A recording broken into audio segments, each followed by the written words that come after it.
I think we'd better read the passage that we're going to look at.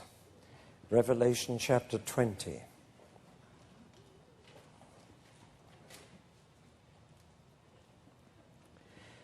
And I saw an angel coming down out of heaven, having the key to the abyss or the pit, and holding in his hand a great chain. He seized the dragon, that ancient serpent who is the devil, or Satan, and bound him for 1,000 years. He threw him into the abyss and locked and sealed it over him, to keep him from deceiving the nations any more, until the 1,000 years were ended. After that, he must be set free for a short time. I saw thrones on which were seated those who had been given authority to judge. And I saw the souls of those who had been beheaded because of their testimony for Jesus and because of the word of God.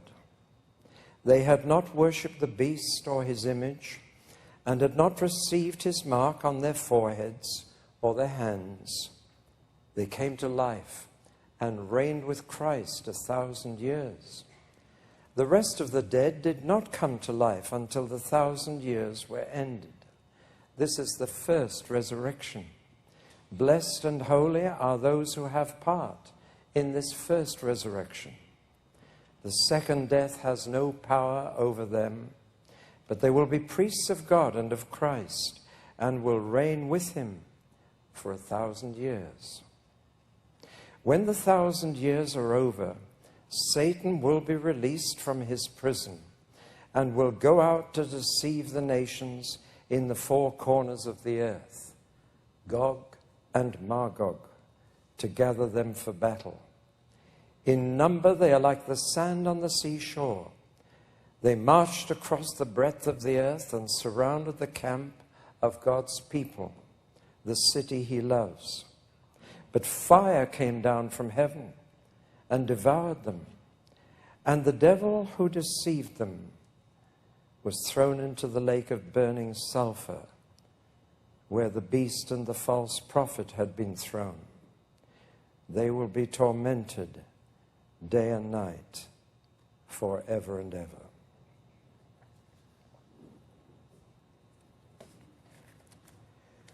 We are dealing now with the next part of the last 7 visions in the book of Revelation. 4 and 5. And notice that we're now right into chapter 20. And the most obvious key phrase in the passage I read was 1,000 years. Repeated 6 times in this very short passage. How often does God have to say a thing before we get the message? And not only is it repeated 6 times, 4 times it is 1,000 years, and twice it is the 1,000 years. Very important. Clearly to God, this is a vital period. Now, there are some who take the figure 1,000 years literally. Others take it symbolically. Whichever way you take it, it's a long time. And here we have a long period on the old earth in which certain things happen. The next striking thing about the passage I read is that most of it is about Satan. Quite extraordinary that these 1,000 years, he seems to be the most important person in it. And in fact, I've divided it up, for my understanding, into 3 sections. Verses 1 to 3 talk about Satan being removed. Then, verses 4 to 6, we read about saints reigning. And then, from 7 to 10, Satan is released again. There's a kind of sandwich in this period. It begins with something happening to Satan, and it ends with something happening to Satan. But there's a lot that happens in between, even though it's compressed into just 3 verses of Scripture. But there are many other Scriptures scattered through the Old and the New Testament which clearly relate to this period. Let's take verses 1 to 3. Satan removed from the world.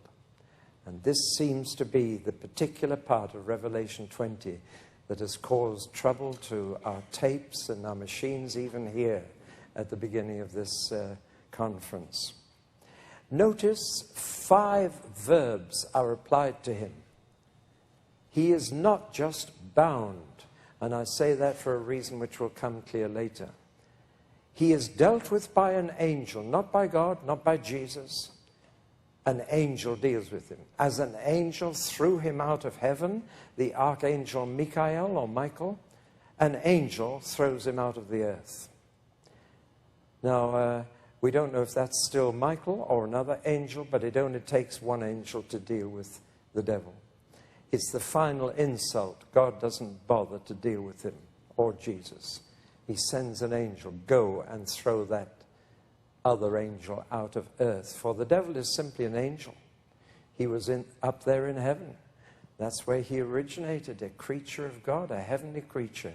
But he wanted his own kingdom. He rebelled against God and has taught the whole human race to do the same. And we've fallen for his devices. Now, the angel is equipped with a chain, and he first of all binds Satan. Then he throws him into a pit. He locks the pit. He seals the pit. How much more? How many more verbs would we need to be persuaded that the thing is total? Completely shut off from the world that has been his kingdom for centuries. And the Revelation goes on to say he is no longer able to deceive the nations. Incidentally, that word nations always means in the New Testament ethnic groups, and particularly those groups that are not Jewish. It's the same as the word Gentiles, really. The Hebrew word goyim. So he's shut off altogether. That is not the final end of the story. As you noticed, he reappears later. He is released again at the end of 1,000 years. And we shall have to ask why when we come to that part. But at least the earth is going to be free of the devil for 1,000 years. The 2 of his puppets who were controlling the world until now are already in hell. They are already being tormented. They were sent straight from the Battle of Armageddon, thrown alive into hell at that point. But the devil is not sent there yet. Not yet. God has one further purpose for him, which we'll see in a moment. But he's out of the world. The world is free of the devil, of the Antichrist, of the false prophet. And of course that leaves a gigantic political vacuum. Not all the inhabitants of the earth were killed at Armageddon. Only those involved in the army, led by the unholy Trinity. They were slaughtered, but there are still millions of other people living. Who is going to control the situation? Who's going to govern the world now? The answer is Jesus has come back to reign, but he's not going to do it by himself. Way back there in chapter 5, do you remember when we saw Jesus up in heaven? The angel was singing, "Worthy are you, because you have redeemed with your blood from every kindred and tribe and tongue and nation, men for God, and they shall reign on the earth." Furthermore, in one of the 7 letters to the 7 churches, Jesus had said, "He who overcomes will rule the nations with a rod of iron." Exactly the same phrase that is applied to Jesus himself later in the book. So that Jesus and his saints are going to reign. Jesus and the overcomers will constitute the government for the next period of 1,000 years.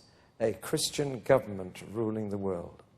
Well, now that's verses 1 to 3. Satan utterly removed, totally helpless, unable to communicate with anyone on earth, shut up in a dungeon. Where that is, don't ask me. But God can have it anywhere. But he prepared the pit for this purpose, as he prepared hell for the devil and all his angels. You know, I often say to people, God never intended human beings to go to hell. He had to prepare it for the devil and all his angels. And incidentally, I forgot to mention that in chapter 12 it says that the devil, when he was thrown out of heaven and came to earth, pulled a third of the heavenly host with him. A third of the stars of heaven followed Satan. A third of the angels rebelled against God. That's a mighty number. We call them demons now, but they're nothing more than angels who shared in Satan's rebellion. But here, Satan is utterly out of the picture. And now the saints reign. Now the next vision needs to be approached very carefully, with the simple question, how many groups are mentioned in this middle section?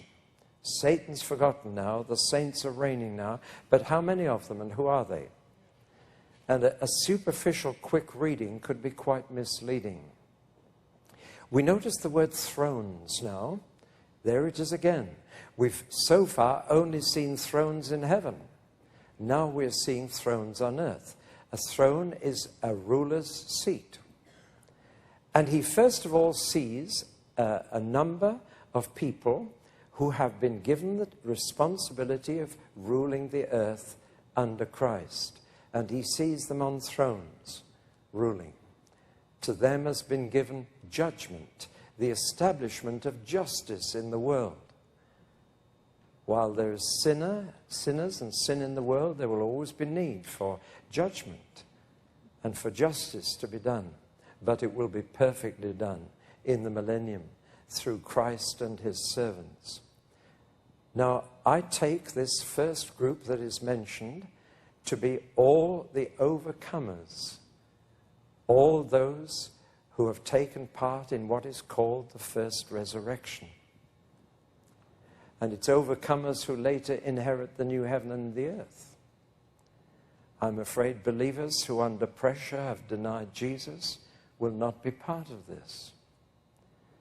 So let's move on. Within that larger group, he says again, and I saw. What has he seen now? He sees a smaller group. And he sees a group of martyrs now, those who have been beheaded, those who have been executed for the word of God and the testimony of Jesus. Is this a second group?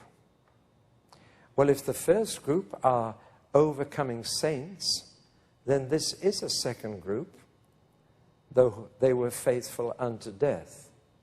And then we find apparently another group, a third group. He sees those who were resistant to the beast, the Antichrist, who refused to take the number on their hand and on their forehead. And now he sees them. Again, apparently the martyrs, who for their refusal were killed. And some people have thought there are three groups here. I don't think so.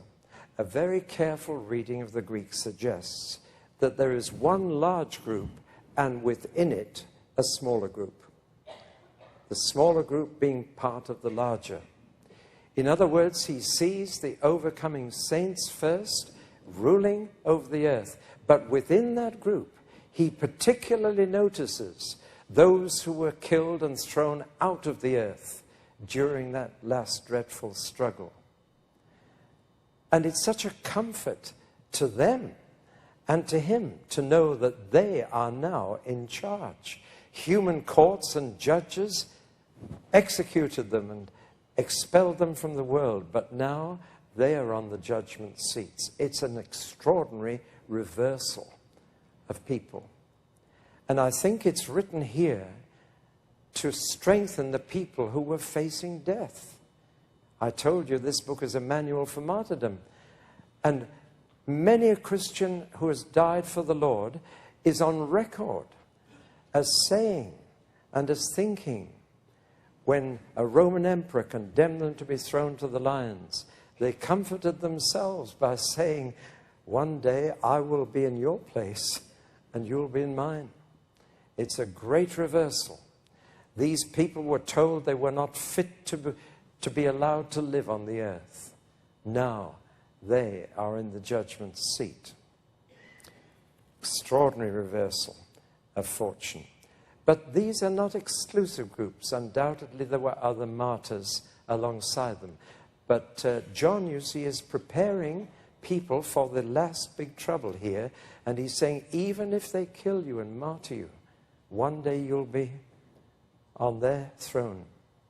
Hold on to that. And for the joy set before you, endure the shame. Now, it is my privilege to minister to many different kinds of people. I love to go to gypsy camps. I have a lot to do with gypsies in England. There are 60,000 of them. And there is now not a gypsy family in England without a Christian in it. And the most remarkable move of God in my country is among gypsies. The outcasts, the people nobody wants to talk to. The lovely people, though. And what a transformation Christ is bringing into their lives. I love being with them. The other group I love ministering to, and I have the opportunity, is in a top security prison where all of the men I talk to are there for life. They are drug dealers, they are murderers, they're killers, one way or another, and they've all been sent to prison for life. I learned quickly that you never ask how much longer have you to do, because they just shut their minds to the freedom that they have lost. But a remarkable thing is happening in that prison. An entire wing has been converted. Every prisoner in one whole block is now a Christian. And with the governor's permission, they have knocked down the walls of the cells. They now live in brotherhood as one community. And they've changed the locks from the outside of the doors to the inside. And that whole wing, that whole block, which used to be the worst in the prison, where the officers only went in threes for their own protection, and where human excrement was smeared on the walls, dreadful place. Now the officers go and knock on the door of the cell. May we come in? And the prisoners say, come in, sit down, we'll make you coffee and we'll read the Bible to you. It is a remarkable... The governor cannot believe what's happened. And you can see their faces change. Now, I talk to them for 3 to 4 hours at a time. Once nearly got shut in at night when the gates closed. But you know, last time I told them, if you are now faithful to Jesus and you overcome the pressures that you've been under, one day some of you will be judges sitting in courts, applying justice to others. And I said, you'll have a chance then to be fair, even if you feel a sense of injustice now. Well, their eyes were out on stalks. The idea, their mouths were this wide. The idea that prisoners, life prisoners, could ever be sitting on a judge's bench. Boy. But I said, why not? Why not? God's in the business of recycling people. And we're going to get a lot of surprises when he comes. The first shall be last and the last first, again and again and again. Well, here we have those who are judged unworthy of living, thrown out of the earth by worldly judges, and now they are sitting on the thrones. Jesus made the same sort of promise to some fishermen. He said, you will judge the 12 tribes of Israel. They could hardly believe it. You know, Paul, writing to the Corinthians, had heard that they were arguing, that actually Christians were going to worldly courts to sue each other. That's a scandal. I'm afraid it's happening today too. Christians going before a judge who doesn't believe in God and suing a fellow Christian in law. Jesus told us, before you bring your offering, you go and be reconciled to your brother. But it's happening, and it was happening in Corinth. And do you know what Paul said to them to sort it out? He said, you must sort out this difference among yourselves and settle the dispute. You're going to judge the nations. You're going to settle disputes for the world. And you can't even settle them for yourself. You have to go to an outside judge. It's a very interesting little argument there in 1 Corinthians 6. You look it up. We are to be in training now, not just for the tribulation, as Corrie ten Boom said. We are in training for the millennium. We are in training to take the world over under Christ. But I'll say more about that later. We're told very little in Revelation 20 here, but it's clear that people who've died for Christ are now on the judgment seat, applying justice to others. All the overcoming saints, and particularly the martyrs, John sees them in this vision. We're going to go straight on and come back to that later. I'll go straight on with the passage because we want to deal with the controversial issues. I think the big surprise, let's just draw this out. If there are dead martyrs here judging, then obviously they've been raised from the dead. And if all the saints are there, many of them have been raised from the dead too. And so John makes this quite clear. There has been a resurrection limited to those saints who come back to reign. It is the first resurrection, he says. Blessed and holy are those who have a part in that first resurrection. In other words, there are to be two resurrections. Now, this is clearly stated here, the first and the second, one at the beginning of the millennium and the other at the end. One of the righteous, the other of the wicked. Now, that is a truth that many Christians seem to have missed.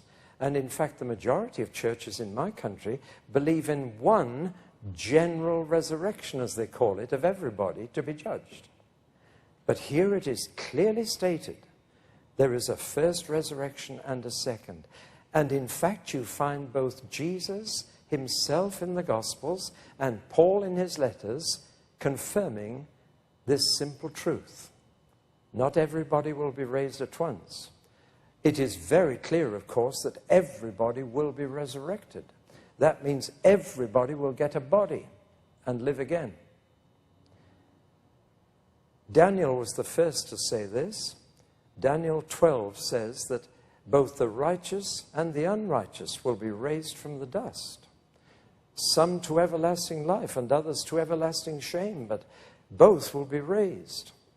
Jesus himself said exactly the same, that both the righteous and the wicked will be raised. Paul, on trial for his life, said, I am on trial because I believe in the resurrection of the righteous and the wicked. Everybody's going to be in a resurrection. Everybody will get a new body. The righteous and the wicked, the good and the bad. That is why people have not escaped the judgment of God. Adolf Hitler will be resurrected by God and faced with what he did. There is no escape from God.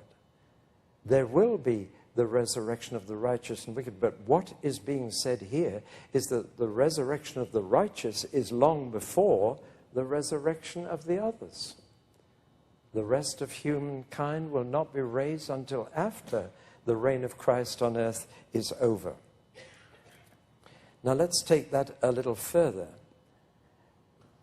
There are two resurrections here, one of the saints and one of the rest. Now Jesus himself was once asked about this, and he was asked, did he believe in the resurrection of the righteous? And he said he did, and talked about it. And Paul refers to this first resurrection again and again. And he gives it a very unusual label. He calls it the resurrection, the out-resurrection, out from the dead, when he refers to it. Uses the word out twice. In Greek, it's a little two-letter word, ek.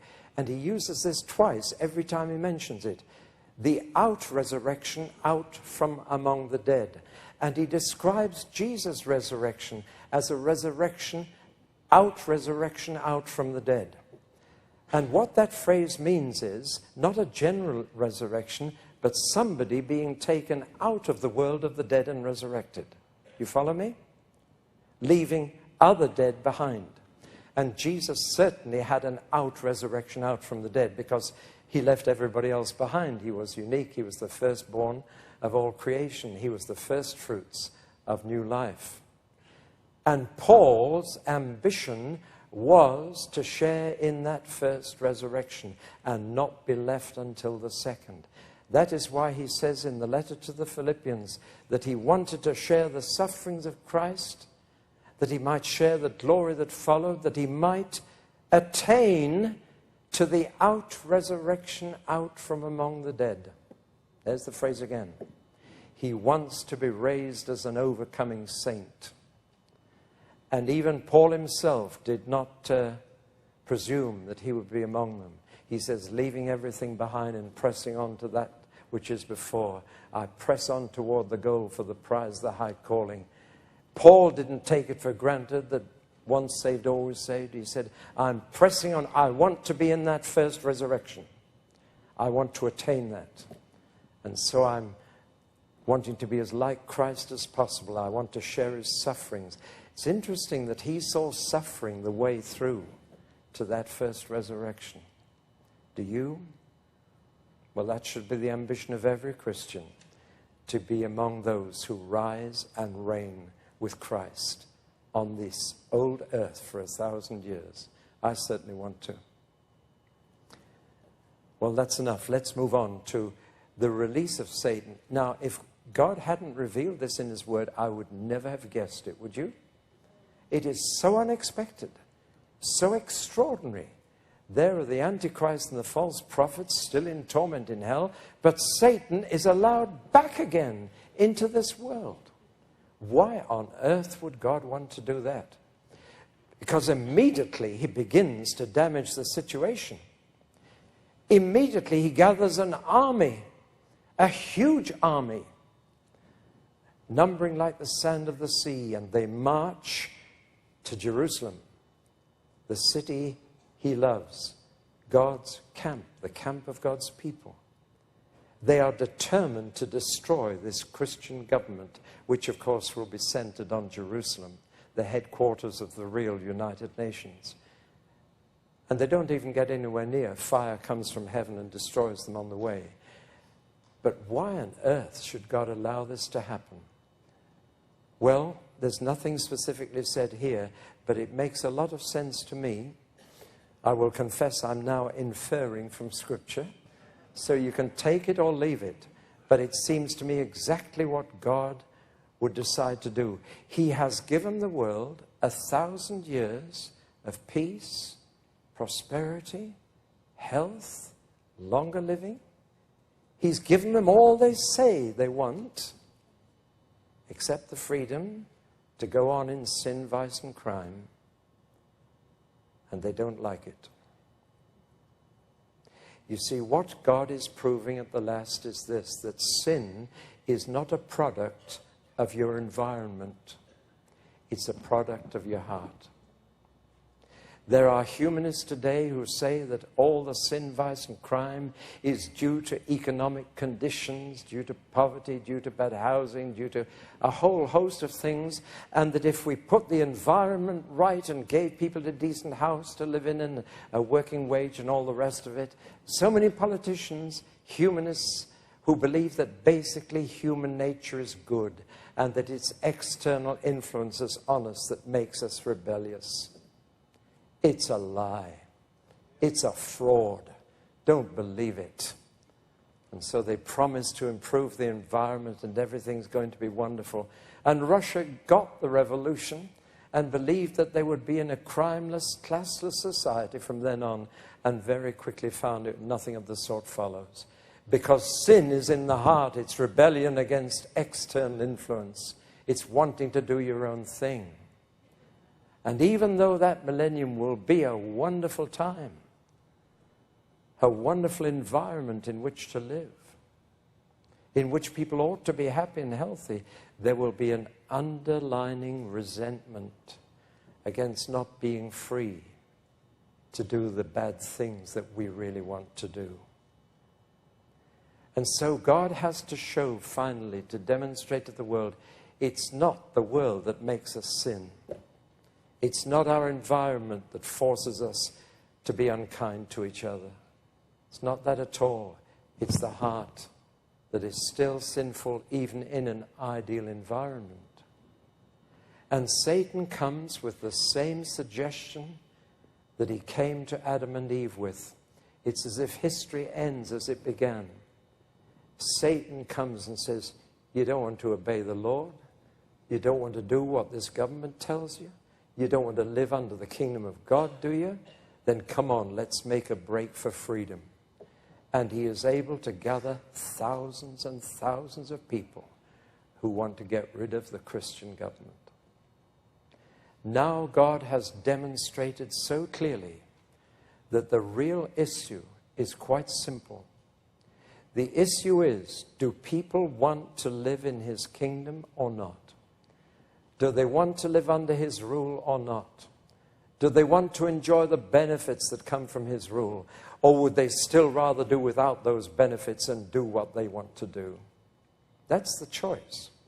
And that answer to that choice will divide families and communities, towns and cities right down the middle. In other words, it is all a preparation for Judgment Day, to justify the action of God in dividing the human race into two groups forever. Does that make sense to you? Satan is allowed to be free to demonstrate that still underneath there is rebellion in the human heart against living God's way and a determination to be free to live their own way, which is what has ruined this world all the way through.